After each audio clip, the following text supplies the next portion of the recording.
Good morning. Welcome to Community Voice. Excuse me. I'm your host, Keith Paris. I want to thank everybody for joining us this morning. Good morning, Debo. Good morning, sir. How are you? Great, and yourself? I'm doing good. Nino, how are you this morning? Hey, I'm telling. Nino. I'm telling. Nino Brown. Yeah. I Are you talk all to up myself. in the middle of the criminal conspiracy? It's just like I'm going down, taking a whole lot of people down. Yeah, I with me. turned state. I got offered a plea deal. The thing is, if I remember correctly, he the one started it. Yeah, he did. Yeah, he did. It's always the ones that started that run from the punishment. So I figured, What they call him? Railroad the Rat. What's his name? Ratatouille. Ratatouille. No, somebody called him.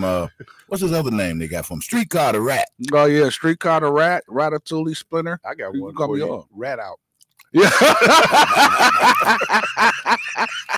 Rat out. Babe, Hey, rat out. Yeah, man, I'm gonna use that. I You just- understand me? Just for full disclosure, as you know, we're fully into educating the community. Do not take this Negro with you when you're going to commit a crime. Because I'm telling on everybody, Let me- especially.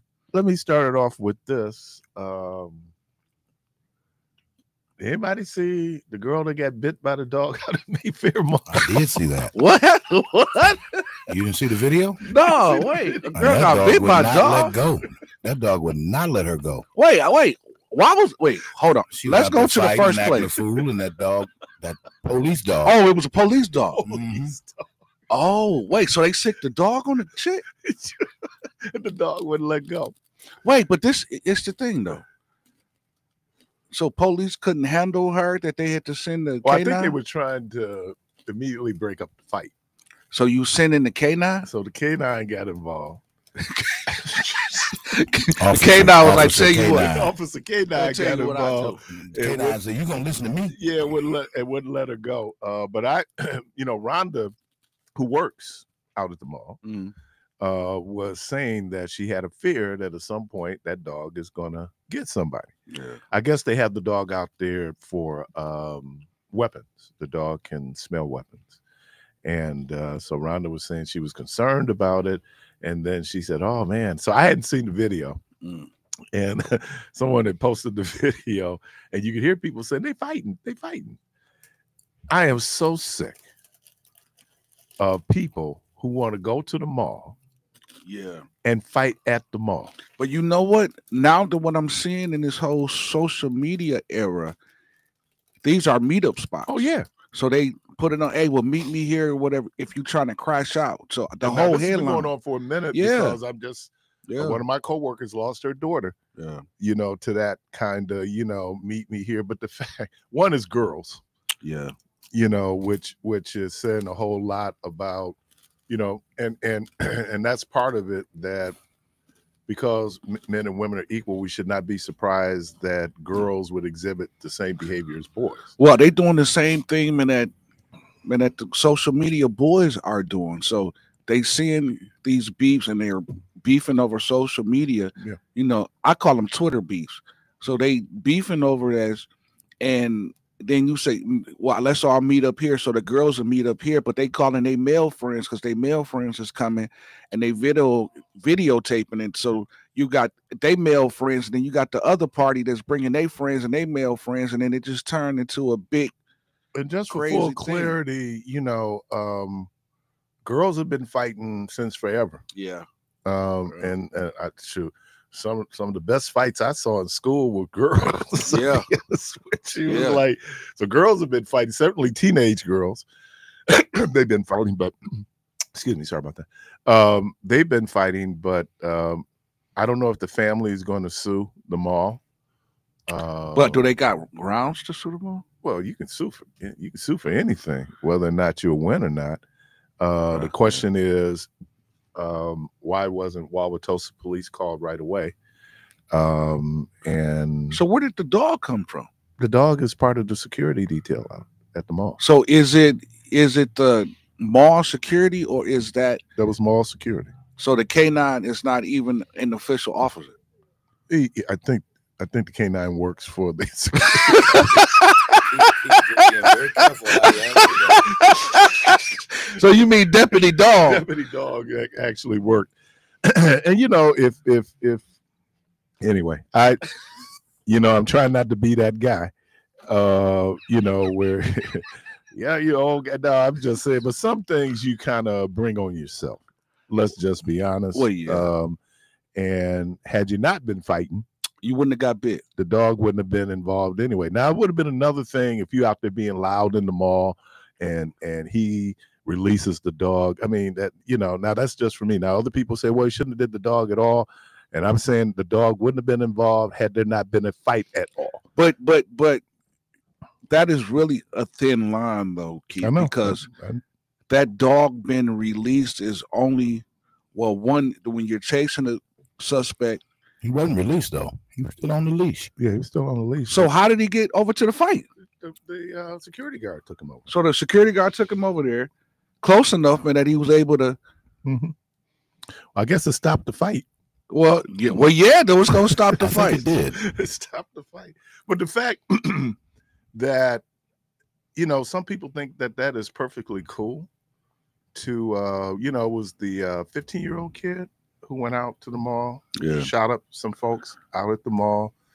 How much of this is people's need for attention, and negative attention is attention in people's minds? Well, that's why, when stuff like this happen, it ends up on Facebook because they go live because they want that attention. They want people to see all of these fights and things like that. They won't, especially if you win the fight. So the whole thing, now that you find out it's on Facebook, you reposting it and look what I did to her, or look what I did to him. And it's really just like you said, it's about I need attention. And it's not new. I think the difference between certainly when I was a teenager and today when you're looking at teenagers is media, right? Just the expansion of media and how you have all these you just had, I could only imagine what it would have been like had Facebook existed back in the day. Oh man, listen, I already know. I'd have been folks would put it on. So I think it's using the media that you have.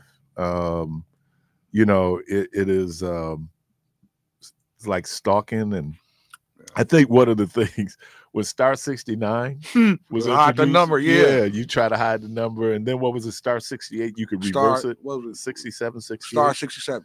You could reverse it. Yeah, and who it was. But ask any dude who's ever been stalked back in the day, how did she get your unpublished phone number?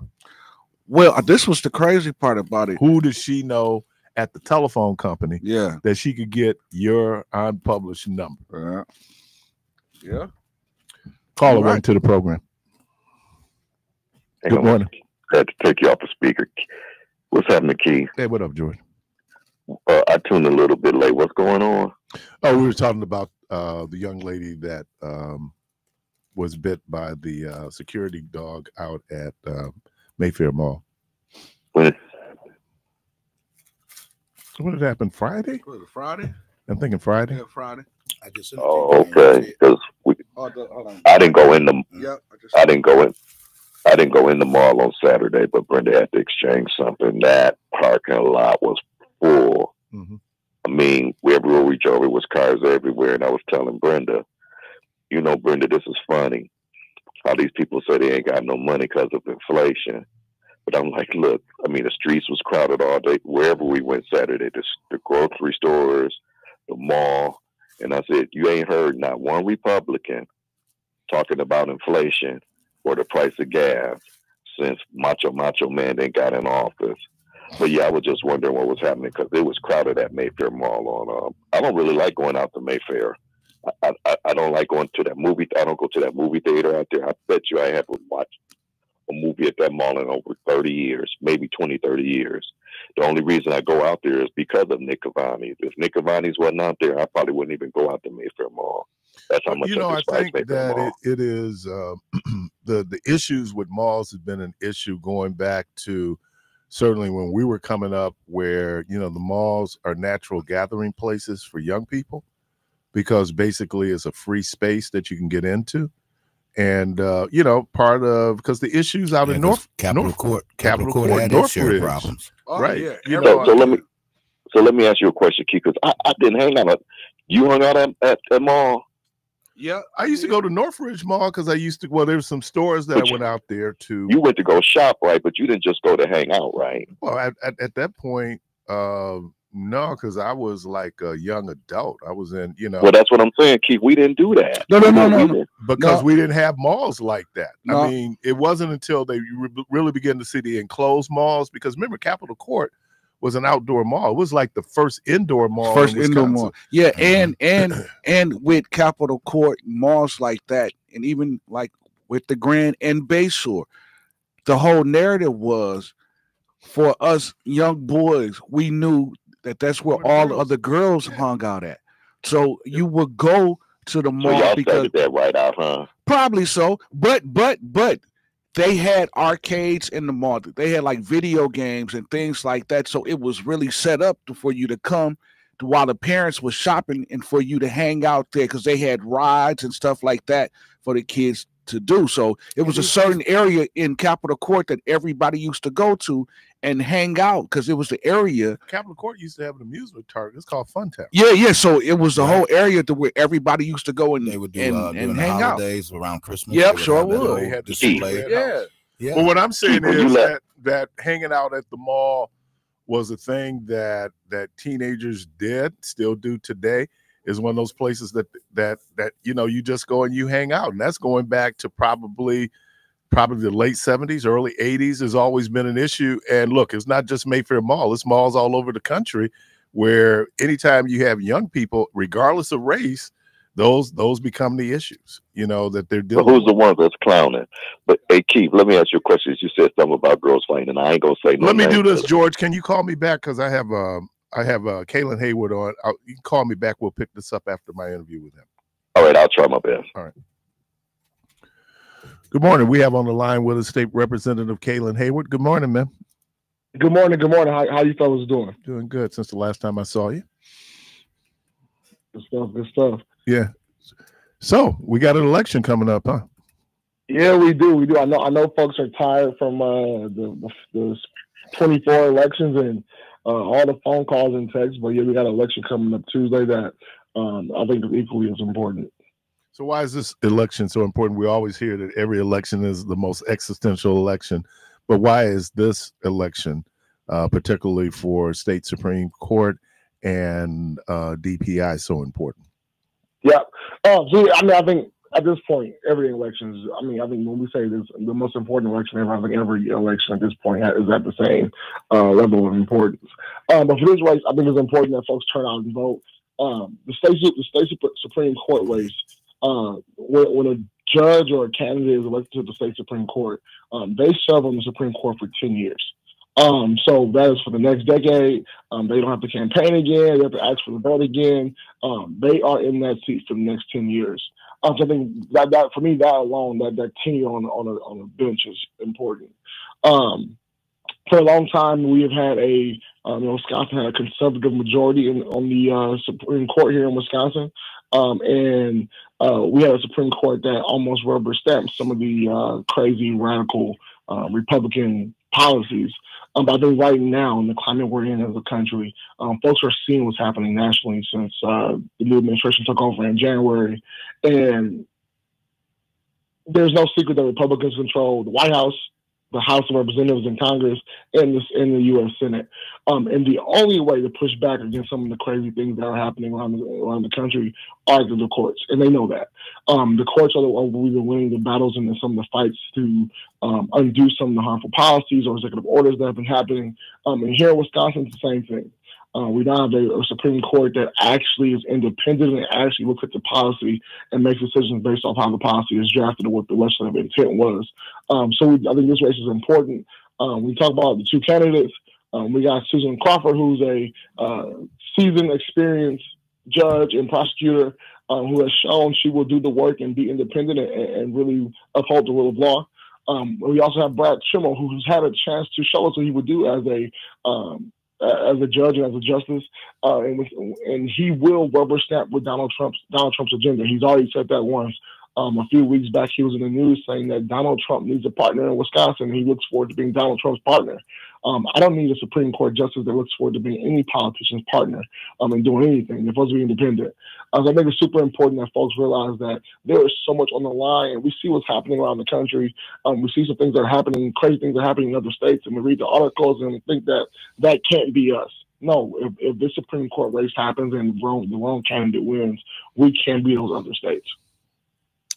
You know, I was using the illusion of the 2018 midterms that we had here, and we saw just an incredible voter turnout. I think that was the same election that Ernell Lucas was elected sheriff, but there was how much of it was, and I'd say then and even now, how much of it really is a referendum?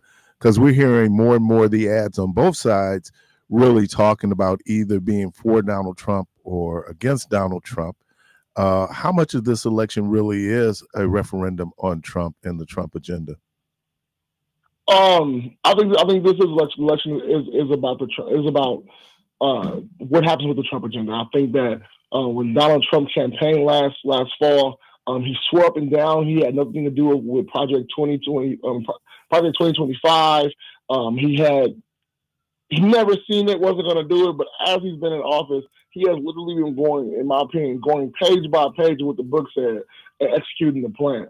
So I think he's looking for, he has his right-hand man, his co-president, Elon Musk, literally spending millions of dollars trying to buy votes here in Wisconsin because they realize that Wisconsin will be pivotal to getting their agenda across and implementing their agenda nationwide. So this is a direct part of that. If they win the Supreme Court race, if they're able to buy the votes and buy Wisconsin, they will run amok here in Wisconsin. I mean, Wisconsin is a purple state that swings back and forth between Democratic control and Republican control. But if they get the Supreme Court, if they are able to buy the Supreme Court race, they will make Wisconsin a testing ground for a bunch of Trump's agenda and ideas. So I think this election is about that. I think it's about putting a stop to some of the harmful policies. Because my thing is, it's not just about some of the crazy things he said. He is literally implementing policies, executive orders, and sending out tweets like the gospel, and trying to dictate how folks live their lives and really impacting the everyday resources and efforts folks need. And I think that's the important piece. He is literally, when folks talk about wanting better lives and better quality of life, Donald Trump is literally looking to take away programs and funding for resources for folks, the things that folks need to literally live, breathe, and survive. I think and then the other piece, we were speaking last week. I think I had a chance to talk to Judge Crawford, but there was someone I was speaking to last week that we were dealing, County Executive David Crowley. We talked about why the DPI race is really important and the amount of money that's also going in to that race. If Trump is able to have its way, they're going to block grant the education funds, which means it would be the superintendent of the Department of Public Instruction who would figure out how those monies are spent, correct? Correct. I think that's why the election is also important, especially here in Milwaukee, when we talk about wanting to make sure our kids are educated, wanting to make sure we focus on improving our literacy scores, wanting to make sure we improve our math scores, to make sure our kids are prepared to be successful in the future.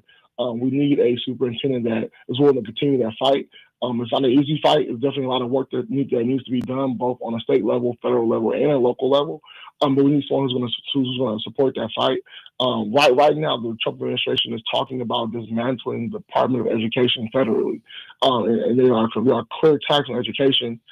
We have folks who, in the Republican Party and Trump included, who are attacking diversity, equity, inclusion programming that was there to help uplift and support students who come from disadvantaged backgrounds. They're attacking our education system for a reason. They know if they destroy public education, that only the privileged will be able to send their kids to schools that cost money and receive that good education, and it creates a wider gap. And they're trying to put that gap out there. So having a superintendent and having someone who believes in fighting for our kids and pushing back against some of these radical things and supporting having this Department of Education here in Wisconsin, but also federally, I think is super important. And even though we're looking at record numbers in terms of early voting, tomorrow's election day, what would you say to folks who have not yet cast their vote? If you have not yet cast your vote, we need you to cast your vote. I know sometimes folks sit back and think that, someone else is going to take care of it for me. No one is coming to take care of it for you. This is one of the biggest things that can play a big factor tomorrow on this election day is turnout or the lack thereof. I went out early voting. I saw folks out early voting. We've seen folks talk about going to go vote, but you cannot afford to sit back on the sidelines. I've heard that in Wisconsin, a lot of the Republican counties have actually doubled or tripled their early voting turnout, what they usually do. So there are folks who you can assume where their vote may lie. And they are not; those votes are not lying where I need them to lie for our kids and for the state of Wisconsin and for the future of the state. They are going to go vote right now in record numbers. So if you have not went out to go vote yet, I need you to go vote because the folks who are voting against the things you need to happen are going out to go vote. Appreciate you, State Representative Kaylin Hayward. Man, thank you, and thank you for. And I'm sure we're going to talk to you tomorrow. As we deal with election day coverage here at WNOV. Hey, Keith, quick question for you, Representative Hayward. Are you still the youngest in the state? I am. I'm turning 26 in about 2 months, but I'm still the youngest in the state. All right. Man, you've been around that long, man, because I remember when you were 12, when you were elected. And yeah, it's a job. The job ages you a little bit. But yeah, you look like Obama now, man. Great hair. But appreciate you, man. It was good seeing you Saturday too, man. Fellas. Have a good one. All right. Y'all. You're listening.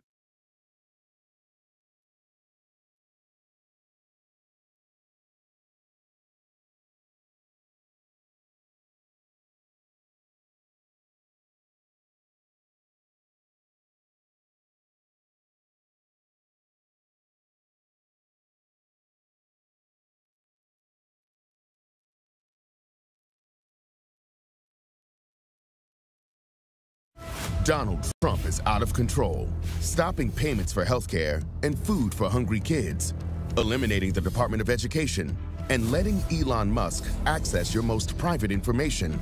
Now Trump and Musk are backing Brad Schimmel because they know he'll let them do whatever they want. Not Judge Susan Crawford. She'll be the check and balance we need to protect us from Trump when he goes too far. That's why we need Judge Susan Crawford on the Supreme Court.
And oh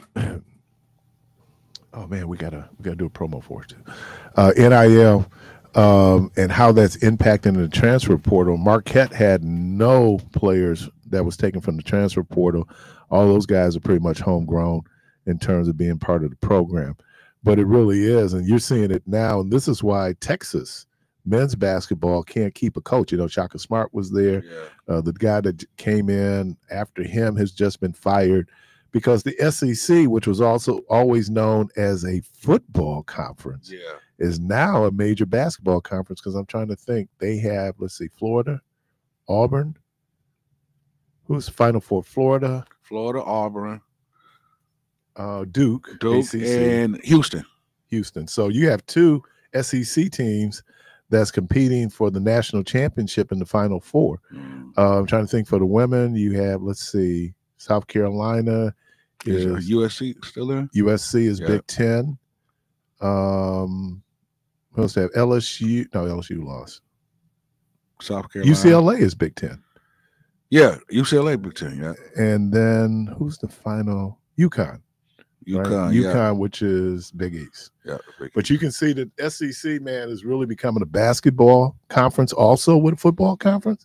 They're generating a whole lot of money. And I think for schools like Marquette, it is going to be difficult if they're dependent on NIL to get players in just because the market, you're in Milwaukee, you know, like St. John's can do very well. UConn can do very well because they're part of that New York market. Part of that New York market. So yeah, I can understand where, you know, it was, and where does Marquette go? Because I think they had like 3-4 seniors who had prominent roles on that team. Yeah. And what does it look like going forward? So yeah, I don't know. Caller, welcome to the program. Hey, what up, Keith? What's happening? Hey, this Trey. What up, Trey? Hey, I had a little bit of hate Friday, but I reserved it. But it since I held it in all weekend, it's just killing me. All right. So can I put a little hate in today, please? Okay. All right. And it's pertaining to basketball. All right? Okay. Okay. This is peeing me off real bad. Why do female announcers in women's basketball keep saying they are playing man to man? Made it, Keith. Ain't no man out there. Whoa, man. I think I know you hear every now and then you hear gal to gal, but I just think that that's the name of the defense. Yeah. You know, is man to man. I mean, I agree. It is you know me, man, because I try not to put gender on God. And maybe it's time to extend that to women's basketball, you know, where you go out, but you have to come up with a term that's catchy. It's yeah, but I hear you. No, I'm with you. Keith, woman to woman. You're playing woman to woman. It's great. Look how well they're playing, woman to woman. Why do they have to take everything from us? Oh, wait a minute. Oh, wait, did you hear what he just said? Yeah. What are they taking from us, man? Right. Man to man. No men are out there. I watched it yesterday. I was watching Duke playing South Carolina. Okay, my favorite women's coach, Don Staley. Okay? Even with the announcers who used to play basketball, except for one of them, kept saying, you're playing man to man. Okay. Well, that's what you were That's what they are. They playing man to man. They ain't no man, G. It's woman. Where we go person to person. Come on, man. Maybe we're being a little too politically correct. Why just be simple enough, be direct enough, be respectful enough to us men by just saying they're playing woman to woman basketball. Would it be disrespectful to women? No, they're women. Wait. They want to be called men. So wait. They don't want to be called men. Wait. Yeah, they do. Wait. So wait a minute. Let me ask you this. So, but when you address a woman, man is in woman, right? Hey, you know what, man? It's just usage, and over time it will evolve. I'm assuming as the women's game evolves. But speaking of Dawn Staley, she had to coach yesterday. Yeah, she had to coach yesterday, man. Because Duke wasn't going to quit, you know. And I've been a big Carol Lawson fan since she was at Tennessee. But no, they went in the Duke women went back down. She had the coach and Fulali, what's her name? Fulali? She couldn't even play in the fourth quarter because it was too much on the line. Boy, there was, and you know, I sit there, man, and put my coaching hat on, and you just be going like, oh, don't throw that pass. One of the things that drives me nuts is you cannot feed the post from the top of the key. I don't know why people that pass. If you look at the success rate of that, it is something like 3%. The percentages you need to get in, get on an angle, and then get it into the post. And you seeing people throw that pass, both men and women. It's like, dude, you can't feed the post from there. Well, it depends on the entry pass because how we was taught to from the top of the key. If the low man flashes, you got to hit him right away, either with a bounce pass, like one of them side bounce passes. Because if you try to, well, that is true. You want to just get it to the wing and feed from the wing. You know, but I was watching that. And it is both men and women, and maybe it's college, and then the number of missed layups, unbelievable. Even in the NBA, though. Yeah, the missed layups, man, was just like, whoo. Hey, Chief, I noticed your marital status focus real quick, okay?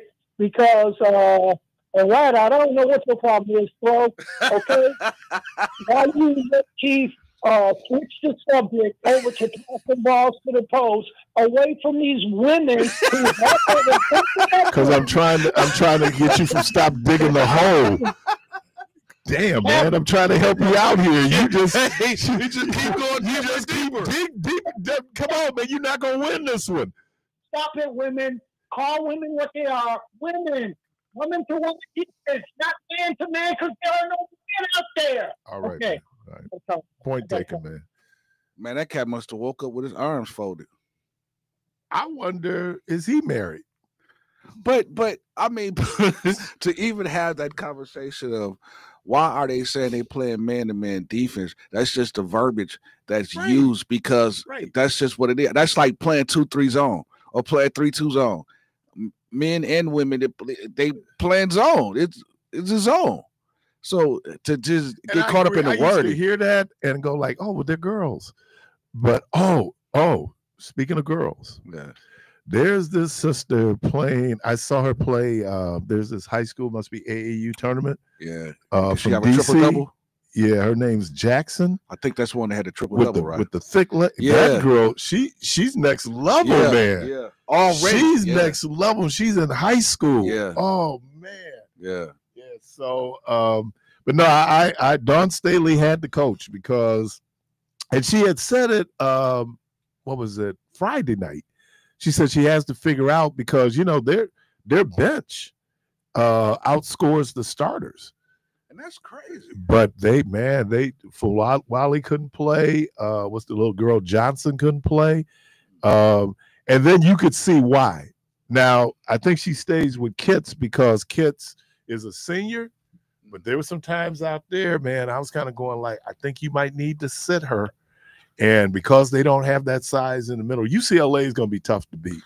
That woman, Betts, is that nobody can stop her down low. So do you think that South Carolina team right now, just hypothetically speaking, do you think that they can beat the #1 boys high school? Oh man, without question. Yeah. So without questions. Oh man, the talent, and look, their post presence is out with ACL. Yeah, Miss Watkins. So that was funny, man. And let me just get the controversy going. Here we go. We were talking about, and I was amazed the people who came up to me at the Masquerade Ball talking about the interview with Lamont Westmoreland. Oh yeah. And so Rhonda and I we were talking this morning about it, and why Rhonda said she had the reaction she had to his statement. And the thing that it wasn't the Black and Miles, it wasn't the cognac, it was the tumbleweave. Oh, Weaver Dolce.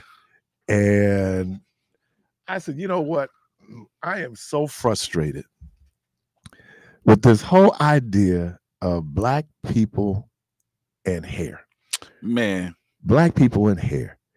And man, oh man, oh man. First of all, I'm trying to figure out how your weave even got in the garbage. Well, okay, but maybe that's what you do. That's how you dispose of it. But in my mind, I have always found, this is my preference, I love women who are natural with their hair, whether it grows long, whether it grows short, because I grew up in a home where we never used the term good hair. My mama said that all African hair is good hair. So regardless of what it looks like, but this idea that I was watching, and it took me back. Do you remember the Rutgers women's basketball team? And Don Imus, when he was calling them nappy hair? Yeah, call them nappy hair, And how, because those sisters were pretty natural in how they were wearing their hair. Look at college basketball and the women today. Everybody got long hair. Even the white girls. Yeah, the white girls. But white girls grow theirs naturally. No. Because it's a few of them playing right now that's wearing the piece in weave. There's weaves because it's split right down the middle. Right. Because that's how you can. It's split right down the middle, and it's all weave. So they wearing these long extensions. And I'm not a woman, and I don't have hair.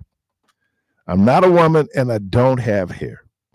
But I'm just saying, man, you looking at some of these folks and you going like, wow, is that your hair? I mean, and I told Rhonda this morning, I'm just being honest, I said, it's hard when I'm looking at black actresses to see if that's their hair or if that is weaved in, glued in. We know the story about the young lady who put the Gorilla Glue and had to have plastic surgery in order to get it off. But now they don't even have to do that, because now is some of them have these stocking caps that they put the hair onto the stocking. They'll glue it to the stocking cap and wear the stocking cap, on and lock it in like that with bobby pins and things like that. But now with how they're doing it with this synthetic hair and all this other stuff, is real hair. Yeah, it's Indian Brazil. It's real hair that they get sold. Yeah, Indian Brazil. But and maybe I shouldn't say anything because I ain't got no hair. But I'm just saying, it just be so. Man, listen, we left the station the other day, and it was tumbleweave outside the station. It was unbelievable that it was so much tumbleweave. I mean, it was a weaver dirty out there. I mean, I got all of the slangs for it. Caller, welcome to the program. We. The little piggy. Good morning. Take the break with the bubble. White girls wear wigs. Oh man. White girls wear extensions, and white girls wear weaves, dude. Well, so I don't know. I will extend it. I will extend it to all. I'll extend it to all. Yeah. But I'm just saying. Matter of fact, Whoopi Goldberg's daughter, I just watched. She got this little mini series on Netflix called Point Guard or something like that. Mm-hmm. I don't know if you watched it yet. I guess it's supposed to be a knockoff of the Lakers or something like that. Okay. And they show where they pulled her extension out. So white girls do the same thing. They've been doing it forever, just like sisters, man. So white girls do it too. Probably all women do it. Yeah, but not all. Are we seeing any blonde tumbleweave in our neighborhoods? Not in our neighborhood, no, not at all. I ain't never seen no blonde tumbleweaves. I always see black tumbleweaves. Okay. Weaver dirty. I know that's when I forgot the first time I heard that thing, and I'm like lifting. I'm like, man, yeah, because I'd be like, how do your hair get in the street like that? God fights, man. God has do the wind blowing so hard that it just come off, or somebody y'all been in a fight and somebody fights, man. Yeah, fights, and it gets snatched off, and then they. And again, it's my bias. I mean, I just like natural hair. It's always been. I know back in the '60s when sisters had afros. I just. Oh, I love that period, man. My mom and her crew, man, they had some bad pros, man. Man, listen here. I tell you what, I don't want to be sleep next to a woman and she wake up and go to the bathroom and I wake up and her hair's still there, but she ain't there. This is real. Hey, Keith, I know you had said something because Michelle had a show about razor bumps and stuff, and I got them, and I feel my hair was. I do say my hair is nappy. Yeah. Now, whether you want to say it's good hair or bad hair, I ain't never said that. I just said my hair is No, nasty. my mama said and my mom was a trained beautician, and my mama said that all black folks' hair is good hair. And how you style it and how you do what you need to do with it, that's a whole different thing. But that's just my bias. I'm just one black man. All right, man. Appreciate you. You're listening to Community Voice. We're on the break. Caller, I see you. I'm going to grab you right after the break. We'll be right back.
At 106.5 FM with your host, Keith Harris. All right, good morning. Good morning. Welcome back. Caller, we thank you for your patience. Welcome to the program. Good morning. Good morning. Funny conversation about hair. My mother was a cosmetologist too, and even though I grew up back before, all the real emphasis on afros and stuff like that, she never had this attitude about good hair and bad hair. Hair was hair to her, and she felt like a good hairdresser knew how to deal with different textures. I think, though, that black women are judged with a double standard when it comes to hair, because I think we assume that all white women's hair is their own hair. Right. I just did. Yeah, and we assume that that when black women do different things to their hair, it's because of a lack of appreciation for their own hair or something like that. Mm-hmm. And yet, I can remember when white kids first start dyeing their hair green and purple and all this stuff. I don't think anybody thought white kids were thinking their hair was inferior, or their color of hair was inferior, or whatever. Mm-hmm. But I don't know. It seems like when other cultures change their hair, they don't get all this blowback about why they're doing it. But I think young white girls are getting blowback from doing pink and green, but those are like temporary colors, right? They can wash those. They can wash it out, because you have black girls who do it. You have black now they do it. But I'm saying years ago when only white kids were doing that stuff to their hair, it didn't seem like they were getting much blowback from people hiring them. It didn't seem like it was affecting their navigation in the world at all. Right. But everything we do to our hair, it seems like, has some kind of, larger. But didn't back in the day, Bo Derek caught it, because remember she was rocking the braids in 10, right? And there was a lot of blowback from black women particularly. I can remember though that there are people, and you talk about the different grades of hair, and I can remember that there were women. I had a teacher who had very fine straight hair, and she was dying to get an afro back in the 60s, right? Right. So it is. And look, wigs, women wear wigs. You do hair pieces, men do hair pieces. But there is, Chris Rock's whole thing, good hair, where, you talk about that, and part of my mom, I can remember when the afros came out, beauticians lost a lot of money. Yeah. Because, they can no longer, do whether they're doing hair rep and grease, they're doing chemicals and all those different things. And even barbers were losing money, because how could you charge me when all I needed was a line, and you trying to charge me for a full haircut? Right. It changed the market for sure. But, my mother was during the time period before the chemical straighteners came along. So she was only straightener. She was press and curl with the hot iron. Right. Yeah. My mom had would never let me. I never had a blowout. We were laughing off air because Jermaine was talking about the hot comb and the blowout, those Kitchen Supreme blowouts. Yeah, but my mom never let me put chemicals in my hair. She just never. And I when I say chemicals, you know, it would be like, I know when my mother would go and clear the dandruff off. Oh yeah. And she scratched that dandruff off and then put that sulfur-8 on. Yeah. Yeah. But now we're seeing that even, isn't it, some of the hair products that Black women have been using is causing cancer. Cancer, right. And so that's what I'm saying. Those, I think the people who were warning against that, or who were saying maybe that's not healthy, you know, people thought they were just, but I think that a lot of stuff that we do to ourselves, you know, is causing a lot of, and that's my whole comment about that goes back to also the normalization of drugs. I mean, I think we're going to realize that legalizing all this stuff is really going to be more detrimental than we know. I can't imagine. Everywhere I go, I'm bombarded with this smell, and I'm thinking, are people getting high all day, or is the smell just in their clothing and they don't know it? Just like you're talking about the reefers. But this is so intense, and it's sort of like overwhelming to go to the grocery store, to the hospital, to any place you can go, you know, and you're thinking, this has to be impacting people in some other way than that we are going to find out sooner or later. But I don't want to go off on that. I just want to add, too, about the gentleman who called in saying the man-to-man. Mm-hmm. You know, there was a time when we had an understanding of language where man could mean all mankind, just a human person. Mm-hmm. And I think we've lost that kind of understanding of the use of the word. And it seems almost, you know, just almost ridiculous that he would think you'd have to say in a basketball game, you'd have to say woman to woman when talking about a play. I mean, I'm not a sports fan, but I don't know. Can't figure that one out. And I agree with that. I think then you're taking something away from men. Yeah, that part I just couldn't understand. I was trying to get him to stop digging that hole. That if anything is an indicator of male dominance in language, male dominance in the society where we're still using. And now if he was coming from that perspective, I would have said okay, but he's come from perspective like that's just one more thing that men have to suffer at, you know, and I'm kind of going like, dude, we're not suffering because we use the term man to man when women are playing basketball. I mean, you know, people understand it's just part of it. And maybe after years, and I think that's part of the come up of, you know, when you look at particularly women's basketball, both on the collegiate and professional level, where it becomes, and I used the term earlier, you used this term normalized, where we can get, and I'm going to be honest with you, I'm getting more satisfaction out of watching the women play than I am watching the guys. Though I could never coach girls. Man, because I'm one of these softies when it comes to women and girls. I mean, she started crying, and I'm okay. Well, you don't have to run the lap, even though you missed 13 layups. Well, you better than me. To the bench, to the end of it. Find the last seat. Gino Ariano, oh my God, he be yelling. Man, he got into Paige Beckers. He's supposed to. Oh, dude, he got into her, and it was just kind of like. And then that's the other thing. This is a myth that men have, that somehow women are just so sensitive that you just can't yell at them. You know, as they expect to be coached just like we coach the men. That's their expectation. Right. The discipline, that's what, I mean, in certain fields, I think people should always be respectful in their language. But to be firm, is to mean that you're just doing what's necessary. And I think that's important, to have discipline. Okay. All right. Appreciate you. Yeah. I mean, I just think, you know, with something like that, you know, with him saying, why won't they use different words?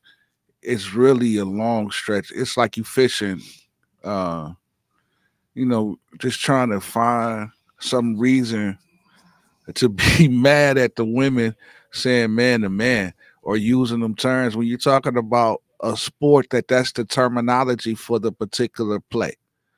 Like that's calling Princeton offense. Yeah. And it's like what? Like, huh? And people, why are you calling it Princeton? Well, because it was developed at Princeton. Right. Yeah. You know, Golden State is running remnants of the Princeton offense. Yep, yeah. And you see it. Yep, how they running Steph Curry. Yep. Yeah. Caller, welcome to the program. Yeah, good morning, my man. Good morning. You know, I don't have a problem with my man saying that it should, you know, why we calling the man the man. I mean, I'm not surprised you didn't have a problem with that. Because it's not man to man. Let me say this to you. I heard you say something about this male dominance. Hey, Keith, men are supposed to be dominant. Who says that? Who said that? Who said that? Who said that? Huh? Who said that men other than men are supposed to be dominant?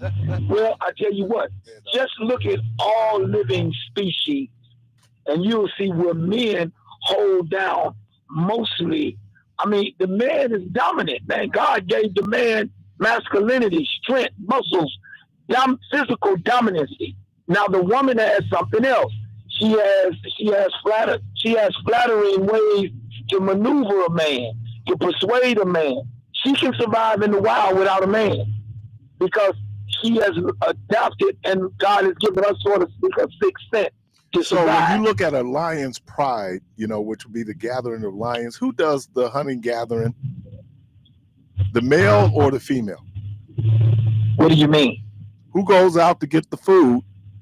Oh man, look at them females go get it in, man. Okay. They go long. They go get it in for my guy. If they bring it home the bacon, if they're bringing home the bacon, how come then they should not then be in the dominant position? Because there's some hyenas that will come through there and wipe the pride out and take everything they got. But there's some big brothers in the hood that come through there roaring, man. You can hear them from a mile away, or 2 miles sometimes. And they coming, man, to make things get right, man. You ever seen a woman when it comes to protecting her offspring? She's more protective than a man. I understand that. That pride of lion, listen here, the pride of lion, the elephant, they will all protect the females will all protect their offspring, but that big bull elephant, when he comes through, man, he knock trees down. He snatch alligators out the water. The big bull elephant, man, is a beast. So I understand. It sounds like wait till your daddy get home. Wait till your daddy get home, because you know when pops get home, it's gonna be trouble. So that's male dominance. But I'm telling you, for a whole lot of folks, daddy getting home might be the relief because mama, they put a real hurting on them. Well, it could very well be, but moms sometimes don't have to do nothing but say, wait till he get home. You see? All she got to do is say, I'm telling your daddy. And 9 times out of 10, the daddy don't even come there and whoop nobody. I kind of wish I would have had wait till your daddy get home. But there was no wait till your daddy get home. I'm gonna handle this, and she handled it. And then when daddy get home, you're gonna get it from daddy too. But do you understand the dominant? We're surrendering our masculinity. As well we should. As well we should. Men should not be dominant over women. Are you kidding me? No, I'm not kidding. That's why we're in the situation we're in. No, we don't. We have the situation we're in because men are being dominant over women, and men just cannot accept women as equals. That's the problem we're in. Women are not equal to men. I'll give you a prime example. Have you ever seen a 55-year-old police woman walking the beat? Have you ever seen a 55-year-old policeman walking the beat? We had this conversation. Huh? We had this conversation before. Do you see any 55-year-old men walking the beat? Yeah, brother. Yeah, brother. I know some 55-year-old police officers, man. Hey, that's rare. Hey, listen to this here. Now, check this out. Check this out. Hold on. Check this out. Check this out now. Hold what you got. Check this out. Have you ever seen an 80-year-old woman get down out of a truck and change a transmission or change a truck? We had this discussion before, Beach. Have you ever seen an 80-year-old man? Yeah, Tom, over at TNT Tire, one of the baddest cats around. Tom is the exception to the rule. Man, no. We can do some changes in my family, and I'm already saying, I ain't moving no furniture. I'm paying somebody to move furniture. My old behind ain't moving no furniture. Come on, man. Hey man, and I bet you ain't got no calluses on your hand, your blood probably. Oh, that's why I went to college, Meech. Yeah, so that's exactly why I went to college, so I can have these beautiful hands. For what? So I can have these beautiful hands. Oh, come on, man. The woman wants you to want to feel when you do a massage, whatever. man. She gonna be disappointed. Soft hands, man. Yeah, I sure do. I sure do. I use a moisturizer. I sure do.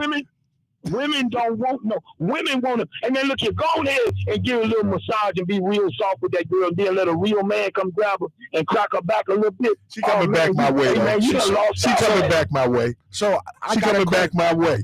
So I got a question for you. She coming back to the soft hand. Meech, I got a quick question for you. Sure, go ahead, brother. So, and this is just me talking with you. I just want to know how you feel about this. Do you think that a woman can run this country? You know what? A woman can run the country, but my theology just don't believe that she should push her authority over a man. You look at the Queen of Sheba. I mean, there's been women in great places. I mean, you look over in Saudi Arabia right now, they got some lady over there. They don't. Not in Saudi Arabia, they don't. Not in Saudi Arabia. Not Saudi Arabia. Saudi Arabia. They don't let women drive in Saudi Arabia. Lady had over there with the old one of them ladies over there England? What, England? No, not England. No. She in one. You got the Queen that's running England. World countries, man. See, but you got the Queen of England. That's she's not really running it though. It's some big people. No. All right, man, we're gonna get down south. Hey, listen, let me say this to you. She's not really running it, okay? It's some men behind. Let me say something to you, man. Have you ever been down south and seen any brothels like around New Orleans or Florida, even in Vegas? You ever seen any brothels where women are dominating the brothels? They're running. They're madam. Good. No, I haven't. Okay, well, let me tell you something. She's the madam. She sets up all of the deals. You know, it could be in a legal place or whatever she's doing. Sure. She's running it. But let me show you something. You will see a dude around there with a big old sun hat on a riding mower cutting the grass. Now, I tell you what, he cutting the grass, he watering the grass, he might be changing the pool, water, whatever, you know, checking the temperature, whatever he's doing. I tell you what, that lady that's running this thing, get out of order and you'll come see who really running it. That dude with that sombrero on, driving that on tractor finna come there, man, and put something on y'all, man. Y'all gonna have to leave. I want to invite you to the 21st century, man. Let me get the next call. Appreciate you. I am in the 21st century. You're the one missing out. You still in the 1800s. All right, man. Appreciate you calling. Welcome to the program. Come on and join us in the 21st century. Good morning. Okay, so it deteriorated all the way to fish tanks in your shoes. Willie D and Pretty Tony. Mm-hmm. Well, actually, what was the movie where the dude played the assistant pimp, where he was giving Mike Epps the powder? That's really who our brother is. Yeah. And God bless him. Powder. Baby powder. But, I mean, if you talk about inferiority, it has to do, I just told you, man, as I called in, it has to do with your skill set. Mitch was a radio host on your station, right? Mm-hmm. Is there anybody sitting there who ever got more information out of all she wanted was a quickie than you get on a daily basis from Michelle Bryant? Anybody there? But you remember, I told you that homiletically, that message did pass the homiletics test. Okay. Because all she wanted was a quick. Now we get into some other things, but homiletically, he put it together how you put together a message. Now we could argue some substance in the message. Mm-hmm. But like I said, me and some of my clergy colleagues, we did the critique, and we're going like, yeah. Now the substance of it, there might be some departure, but certainly being able to put it. But I agree with that. But this idea that men should be dominant, and maybe because of my lived experience, where in my professional life, most of my bosses were female. Mm-hmm. So I got a different view of how, people, and it's funny that he even mentioned that, because I think I said this during the Hillary Clinton run in 2016, and I also said it during the 2024 run of Kamala Harris. is that if we put out there that it should be a woman, there's just too many baked in biases and misogynisms, particularly for men and women, when it comes to that, as being able to look at the person and say, this is the best person for the job, regardless of gender, regardless of, and I put in quotations, race, that this is the best person. And we don't always see women as being the best person. We don't always see black men or black women as being the best person. So I think a lot of that is just attitudinal. And when you bring the racial component into it, just in studying our history, if you think about it, do you doubt that there were mostly men running out to those slave ships to sell their neighbors?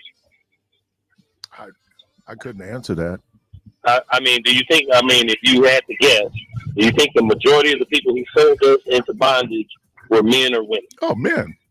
And so the analogy that I draw with a lot of people who support this current Nazi Confederate regime is that they buy into that philosophy that black men have done such a great job in guiding us over the last 500 years. And we have a lot of improvement and correction to do, which people like yourself and, the guys that are sitting there have done. And to continue to believe that pimp philosophy, where you're abusing somebody, where you're basically doing what the master did, and you're getting paid instead of he, that buys into all of that. And maybe that's why so many former felons who come to his ball chose to ride with this regime that is decimating our country and becoming a dictatorship. Yeah, I appreciate that. And, we talk a lot about hypermasculinity, which is something that Craig kind of talks about. Our hypermasculinity for some is really covering for our massive insecurities. And when you look at it, white males feel very threatened in this society, right? On a lot of different levels. If you look at the educational level, the people who supported Trump, these are not college educated people, right? And I was telling my wife this morning, Donald Trump, his hero is Andrew Jackson. Andrew Jackson was one of these so-called populists when it came to white males and empowering white males. You're seeing it now where you look at the Secretary of Defense who wants to raise standards because he doesn't believe he don't believe that women should be serving in combat. Well, part of that is full equality for women is that they serve in combat. In the Israeli army, women serve in combat.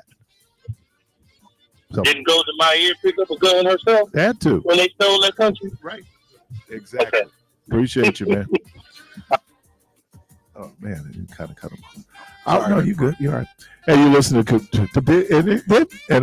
you listen to Community Voice.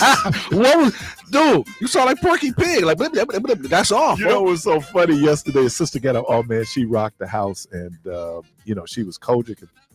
She started, she did a little tongues, and man, I got up and I kind of sound like I was speaking in tongues. So anyway, you're listening to Community Voice. Callers, we see you. We'll grab you right after the break. We'll be right back.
Gemstones? Watch the Gemstones?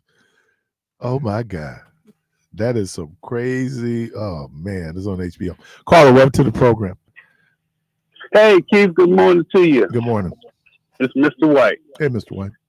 Man, we not just elephants, man, and watching the lions. We are gorillas, man. And that brother had it all backwards because women was always. We told our women, young ladies, that someday you can even be president. It doesn't matter the sex of the person. It matters who's going to be right for this country. Right. You know, and that's what we miss out on it. And if you want to start taking care of this country, we got to start in our communities first. How many young men that he even came across that he couldn't tell anything to, a right direction point to them, and they just didn't want to hear it. But you couldn't change their mind. But you want to say a woman can't be, especially a black woman. You remember you watched the movie 368, 666? Yep. Yeah. That's, man, look, they was fighting, shooting, blowing up, and hey, they took risks just like men. You know? And then didn't you have in the scene where the truck gets I don't know if it was a landmine. The truck was blown up, and somehow they wanted to blame it on them being female, as opposed to how many men got blown up by mines. You know, I mean, millions. It is that bias that's there, and if you look at it, and people, and I told them in church yesterday, you need to be scared, you need to be worried, you need to be mindful, you need to watch, because there is this throwback that people have where, let's go back to where women and blacks and Latinos and others have their place, but it's still going to be white male dominated. Look at his cabinet. His cabinet is predominantly white male, and they're not there because of ability.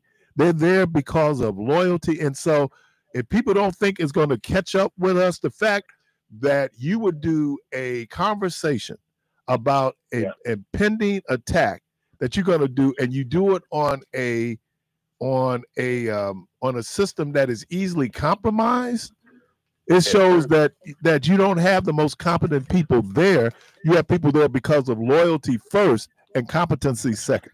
And not only that, but he talked about Hillary Clinton and the emails and how dangerous it was, and she should be locked up. And she didn't have any secure, close to what these classified stuff out there. You just, and then this is how you know it's some BS.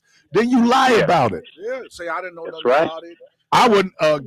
What's her name? Tulsi Gilbert said I wasn't even there. And they got, yes, you are. You were there. You were talking. You were there. Because and that's what's amazing to me now. Look, I was going to say it to Kaylin. Look, there's always been lies in politics. You know, that there's sometimes we really push up on the truth, and nobody is that's, you know, it can be both sides. But there's something where you just lying. Yeah. And people say, don't believe what your eyes see. Believe what I'm telling you. Yeah. And you kind of going like, dude, really? Yeah, that's right. You know, so yeah, I think, and look, there are people out there who are comfortable with that. I know that the first time when Kamala Harris ran in the primary, there were a lot of black men that went after her on one thing and one thing only. Well, two things: her gender and who she was married to. Yeah. Not that she didn't have the requisite skills to be able to be president. And then certainly when she ran against Donald Trump, because Donald Trump knew it wasn't a question of competency. You know, how did you explain him beating Hillary Clinton if it was based on competency? Yeah. She had a track record of success. He has a track record of failure. Yeah. You know, they did a great thing on 30 for 30 on the USFL. You know who killed the USFL? Donald Trump. Donald Trump. You know who killed gambling in Atlantic City? Donald Trump. That's right. That was not something that they could control, and it was blowing up the NFL. Yeah. So that's why those owners would never even entertain the thought of him owning an NFL team. And that's why he was mad at the NFL. Yep. Man, it's just with me. I raised my kids here in Milwaukee. We weren't from Milwaukee, but my wife was. So I stayed here because I wanted them not to be going back and forth between here and Georgia. Okay. So I put them in school. I learned the area where we were. My wife grew up around there, but I also ended up volunteering for the school and became the school a TA. And then I became the school school resource officer, you know. And I did everything that the truant officer would used to do. Kids in the neighborhood or kids that's acting up and need some discipline, I get in contact with them parents. I'm not here to babysit your kid, but I'm here to keep them in classrooms, to not disrupt, to not attack the teacher as well as the other students, and not to become, you know, distracted by a friend that don't want to come here to learn, but want to be a part of this because I got to go because this is what they said. Because I was raised, everybody is going to go to school and everybody's going to graduate, not just high school. You're going to get some junior college until if you can't afford it. Mm-hmm. So that's what we did with our kids. And I get a lot of compliments about it. And I'm proud of them. And I'm proud of where they're at right now because I raised them like a silverback gorilla will raise his kids. As long as they're playing and having a good time and learning how to respect the mom when I'm not there, we all good. Because I like that what you said. It wasn't just wait till your father get home. You're going to get it from her, your mom, and you're going to get it when he gets there. And a lot of times he ain't even got to do nothing but come in and be like, what happened? You did what? And she told you what? And you did? Okay, so you know what I got to do. But okay. But you still get the understanding that you follow these two rules, hers and mine. That's the WOMAN. When I'm not here, you follow the MAN as well as the WOMAN. And that's what I say. A lot of brothers right now getting the masculinity mixed up with what they're doing to us. What they're doing is they're allowing these boys to make a choice because these real men aren't stepping up. I feel these silver foxes, you need to be reminding these young men that, hey, someday you're going to be in control of something, but you got to start figuring out what you're going to be in control of right now, which is yourself. Right. And I think that I hate to use the term because I know it was co-opted, but this idea of responsibility and that we have to, and it doesn't matter who the parent is when it comes down to teaching you responsibility, to be responsible for your behavior, to be responsible for taking care of yourself, you know, all those things. And I know for some sisters, you know, they didn't want to, and the worst thing is I don't want him to grow up like his father. Now, there's a couple of things. One, you had a baby by him. Two, he probably will grow up to be like his father, depending on what you're feeding into him. My mother said this to me one time. I was preaching and I was making reference to my dad, who I'd never really had a relationship with. And my mother thought I was going to criticize him. And I wasn't going to criticize him because I didn't know him. But my mother was always, now I don't know what drama they had in their relationship, but I can say this: my mother would never speak poorly about my dad to me. And I know that there was some pain in that relationship because, you know, and then you have. But that's between, not to cut you off, but that's between them. Right. They got a job, both left and right hands, with you and their youngers. You know, they're kids. And I grew up without a father.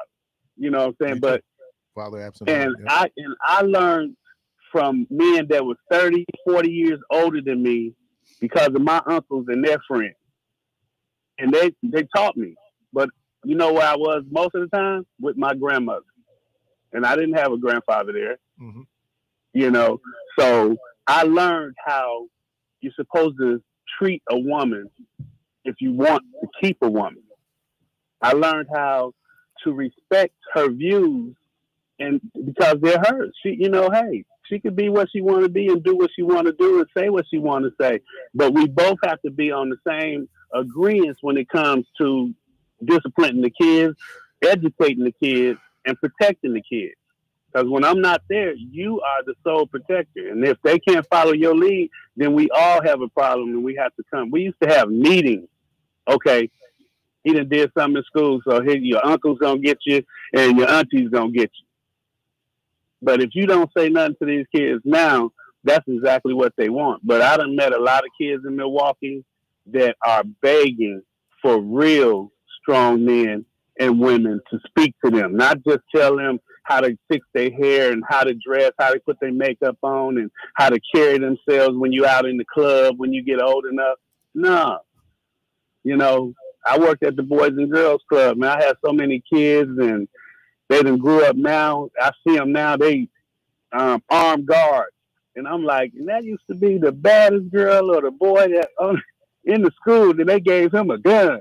But at the same time, he changed, and they always tell me, my wife is like, every time these kids see you, somebody's saying they are so glad that they got to be up under you, and shares that loudly, you know. And I'm like, I think that's it. That's what you get. I mean, there were obviously men who mentored me. My mother exactly. put me in an environment. She said, "Look, I can't teach you how to throw a football, right? But I'll send you to a coach." And but even over and beyond that, here's the other thing, though.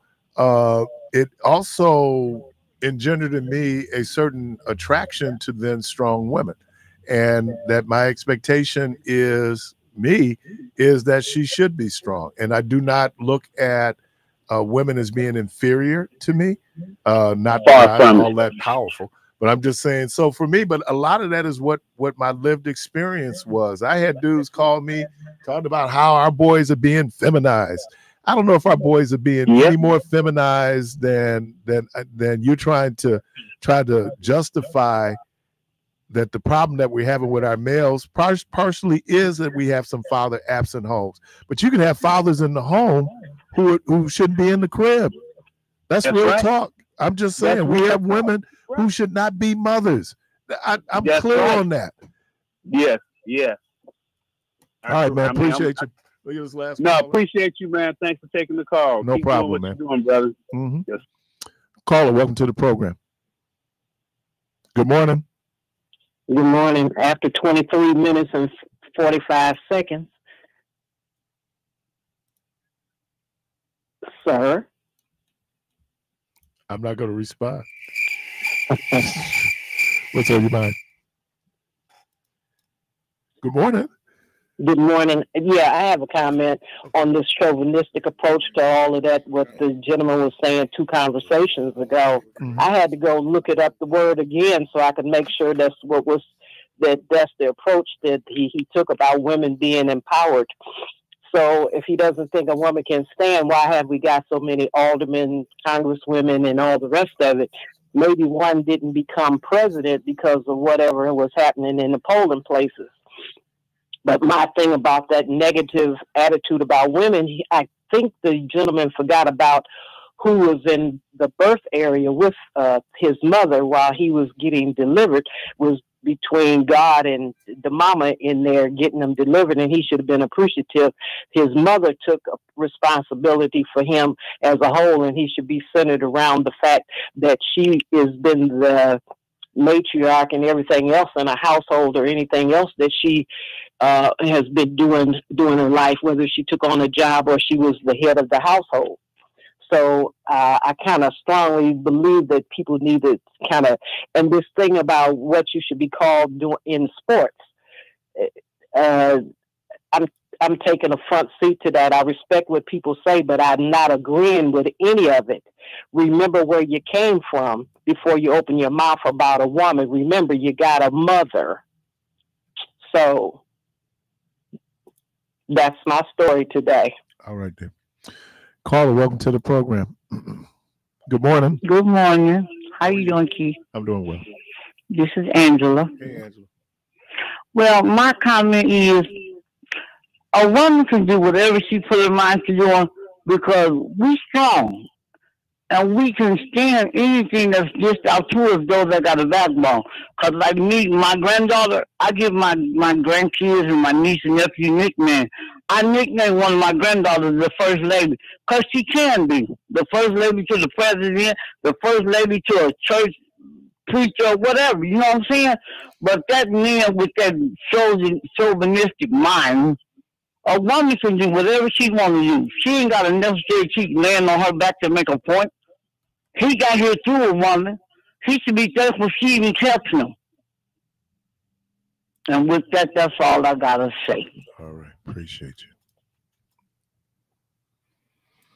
Man, Yeah, he Might struck some nerves He or done something. struck a nerve, Jack. Oh, man, these man, y'all need to get in the 21st century, man. I mean, isn't it interesting that when we think about the Civil War and we think about the Underground Railroad, that we attach women to that? Harriet Tubman, Sojourner Truth, that it was women. Yeah, and I'm not saying it wasn't dudes, but when I think about the Underground Railroad, I'm thinking about Harriet Tubman. And if there was dudes, she was the only one that didn't get caught. That says something, don't it? I mean, if we gonna be honest, let's talk about it. If we gonna be honest, if men is so much of the leader, why they didn't lead people out before she came? Unless, yeah, come on, man, come on, man. This was brought to you by A&J Liquor. Well, you know what? We're going to have a new sponsor. I'm really working on getting them Nowhere Institutional Full Gospel Church of the Firstborn. Oh, they're going to be our new sponsor. Listen, man, make sure I preach on first Sunday. Oh, yeah. Nowhere Institutional Full Gospel Church of the Firstborn. Full gospel. Patiently waiting on the Lord. My God. Baptist Church. Let the Lord use you in every way. Amen. Let me thank State Representative Kaylin Hayward. Yeah, his last name. Yeah. Let me thank Debo. Let me thank you, Jermaine. Callers, we thank you. The good Lord willing, Creek don't rise. Join us tomorrow. Tomorrow will be our Election Day coverage. We're going to take a break. The good Lord willing, Creek don't rise. I said it again. Yeah. They said that we going to take us out of here. That's what's going to happen. Lord, let's get about it and always go from this place in peace. And mountains, He has given us